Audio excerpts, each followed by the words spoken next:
नमस्कार, मैं आनंद कुमार झा।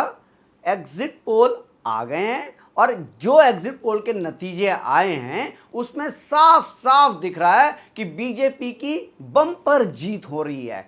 इवन 2014 से भी बड़ी और 2019 से भी बड़ी। लेकिन जो सबसे इंटरेस्टिंग बात है कि बीजेपी अब जो है वो पैन इंडिया पार्टी बन गई है। चाहे वो तमिलनाडु हो, केरल हो, आंध्र प्रदेश हो, तेलंगाना हो, सब जगह जो है उसकी अच्छी सीटें बढ़ रही हैं। उड़ीसा में अच्छी सीटें बढ़ रही हैं, बंगाल में अच्छी सीटें बढ़ रही हैं। और जो बताया जा रहा था कि महाराष्ट्र में बहुत डेंट करेगा, इतना भी डेंट नहीं कर पाया और बीजेपी की 400 पार हो रही है। जो मोदी जी नारा लगा रहे थे, स्टार्टिंग से जो नारा लगा रहे थे मोदी जी कि 400 पार 400 पार, मोदी जी बोलते थे अब की बार, तो लोग बोलते थे 400 पार। आपने कितनी रैलियां देखी, उन रैलियों में ऐसे ही भाषण दिए जाते थे। लेकिन लोगों ने इस पे मोहर लगा दिया। जो एग्जिट पोल में दिख रहा है कि बीजेपी 400 पार हो रही है। एक्सेस माई इंडिया जो आज तक ने कराया और टुडे चाणक्य जो न्यूज़ 24 ने कराया, इनका एक्चुअली 2014 से लेके और 2019 में एग्जैक्ट जितने भी नंबर इन्होंने पहले दिखाए हैं वो एग्जैक्ट के एग्जैक्ट नंबर आए हैं। तो इस नंबर से मैं कह रहा हूं देश में जो बीजेपी को पसंद करते हैं वो गदगद हो गए ये नंबर देखने के बाद। इस एग्जिट पोल में एक बात तो एकदम साबित हो गई है कि बीजेपी अब पैन इंडिया पार्टी हो गई है और मोदी को सब जगह जो है समर्थन मिल रहा है। मतलब अगर इंडियन इतिहास में अगर किसी लीडर को सबसे श्रेष्ठ माना जाएगा, अगर इसमें भी जालसाजी नहीं होगी, तो वो नरेंद्र मोदी होंगे। भाई जवाहरलाल नेहरू के बारे में हम कुछ जानते नहीं, हमारा जनरेशन जानता नहीं। जो हमें पढ़ाया गया है, जो हमें लिखाया गया है, उतना ही हम जानते हैं। लेकिन ये चीज़ हम अपनी आंखों से देख रहे हैं। जो बीजेपी गुजरात और मध्य प्रदेश में हुआ करती थी, अब वो पैन इंडिया पार्टी बन गई है और सब जगह से समर्थन मिल रहा है उनको। और एवं चौंकाने वाले जो नंबर आए हैं वो बंगाल से भी आए हैं। बंगाल में तो टुडे चाणक्य ने या एक्सेस माई इंडिया ने 31 सीट दे दी हैं। उनका मानना है कि बीजेपी यहाँ पे 31 सीट लेके आ जाएगी और ममता दीदी जो है 11-12 पे अटक जाएगी। अगर ऐसा होता है तो ये चमत्कार से कम नहीं है। इस एग्जिट पोल का अगर पोल ऑफ पोल निकाला जाए तो इसमें जो है एनडीए आसानी से 350 पार कर रही है और किसी भी चैनल ने, किसी भी पोल ने अपने बीजेपी या एनडीए को 350 से कम नहीं दिखाया है। तो इसका मतलब साफ है कि बीजेपी भारी बहुमत से ये चुनाव जीत रही है। लेकिन मैं आपको ये बताना चाहता हूं, एक पोल ऑफ पोल और हुआ था। आप लोगों को शायद इसके बारे में नॉलेज ना हो, इसकी जानकारी ना हो, ये मैंने अंदर से निकाली है बात। और ये पोल ऑफ पोल आज खड़गे के घर में भी हुआ।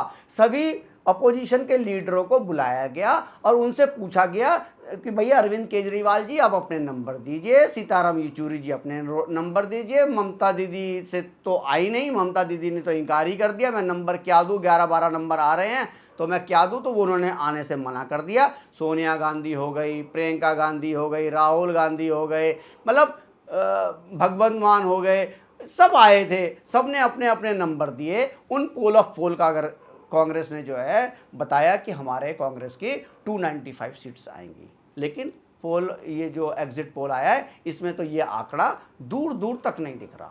मतलब मेरे को तो ऐसा लग रहा है कहीं ऐसा ना हो कि इंडिया गठबंधन जो है ये 100 के नीचे ही रह जाए और अपोजिशन भी, इस बार भी अपोजिशन का कोई लीडर ना बन पाए। और मेरे से ये बार कई बार लोग कहते हैं कि देश में अपोजिशन होना चाहिए, देश में अपोजिशन होना चाहिए।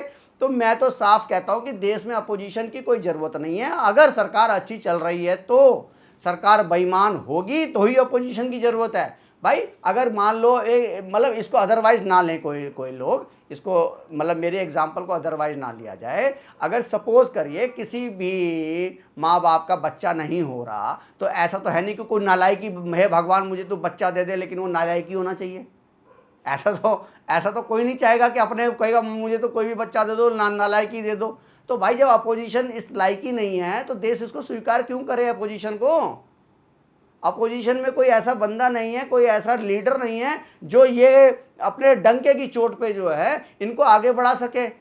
इनका जो है कोई आइडियोलॉजी नहीं है। ये मिनट मिनट पे कभी संविधान पे खतरा बताते हैं, कभी हिंदू मुसलमान करते हैं, कभी जो कहते हैं कि ये मोदी जो है हिटलरगिरी बन रहा है, ईडी सीबीआई छापे मारा। ये मतलब इनका जो आकलन है, इनका जो जिस तरह से ये मोदी पे अटैक करते हैं, वो लोगों ने पसंद नहीं किया और इनको साफ साफ बोल दिया कि राहुल गांधी जी आप अपना बैग उठाओ और 4 तारीख से पहले फ्लाइट पकड़ के निकल लो किसी विदेश यात्रा पे।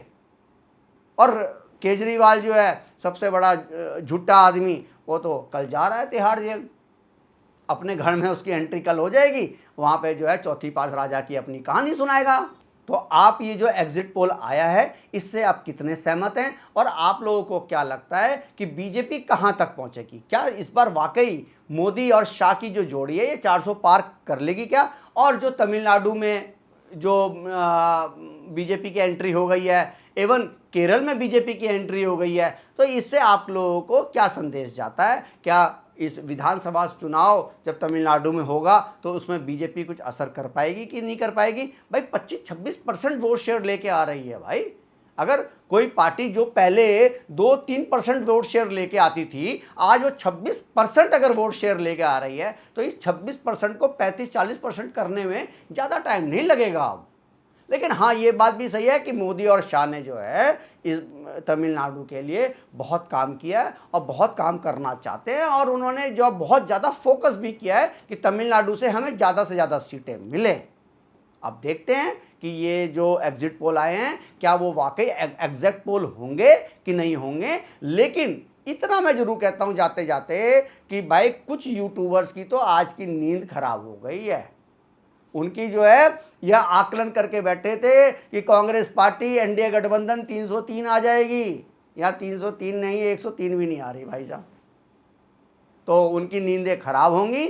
आप लोग अपना स्वस्थ रहिए, बढ़िया करिए, और आप लोग जो है अपना जो भी आपको कमेंट करना है, मेरा कंटेंट आपको कैसा लगता है प्लीज़ कमेंट करके बताइए। और आप लोग को लगता है कि नहीं इंडिया गठबंधन वाकई जो है अच्छा करेगी तो भी आप कमेंट करिए। आपको लगता है कि नहीं एनडीए अच्छा करेगा तो भी आप बताइए। और ये इंडिया नाम रखने से भी देश वालों ने कोई भी ऐसा मतलब इंडिया नाम रख देने से कुछ नहीं समझा। इन्होंने समझ लिया कि भाई ये आएंगे तो लूटेंगे ही लूटेंगे।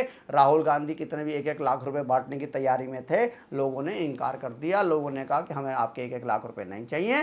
तो हार निश्चित दिख रही है। अब आप लोगों को क्या कहना है इस एग्जैक्ट पोल के बारे में? क्या ये एग्जैक्ट पोल होगा कि नहीं होगा? प्लीज़ कमेंट करिए। और आप लोगों को कुछ मैसेज करना है तो बिना गाली दिया मैसेज भी कर सकते हैं। धन्यवाद।